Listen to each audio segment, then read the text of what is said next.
I said, "What's going on, boys?" And they a bit early, and they said, "You better go upstairs and talk to your mates." Yeah. So I went upstairs, and in the breakfast room, I went up to Hooks. I said, "Mate, what's going on?" He said, "Sorry, mate, I couldn't tell you." But he said, "Something's happening, involves Kerry Packer.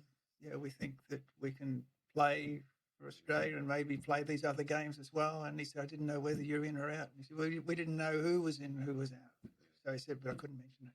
So it was a pretty, and then it got difficult, not necessarily with Hooksy, but the tour got difficult. We weren't winning. Yep. You know, it was a terrible tour as far as that was concerned. The Poms were good, and we weren't very good. And then it sort of just degraded into, they'd have their meeting at one hotel while the rest of us would be waiting. They weren't involved because Kim Hughes, Jeff Dimmick, Craig Sargent, and at the end, Tomo and myself weren't involved, but the others would have their meeting, with Kerry Packer or whoever down at another hotel from time to time, which didn't help things. Well, it wouldn't have helped you winning and losing games. No. That would have split the team in two, really. And it wasn't only, there was a few guys who were pretty vocal. Maxie Walker, Kerry O'Keefe became quite vocal on how they thought the team was progressing through that time. Yeah.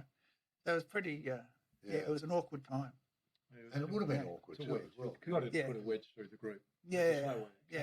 Then a couple of years later, and you would know the time frame better than I, then they started to allow the blokes to come back and play Shield cricket. And at that stage, you were into Queensland. Yeah. Hey folks, if you enjoyed that, we'd really like you to like, share and subscribe to the channel. It really does help us out a lot.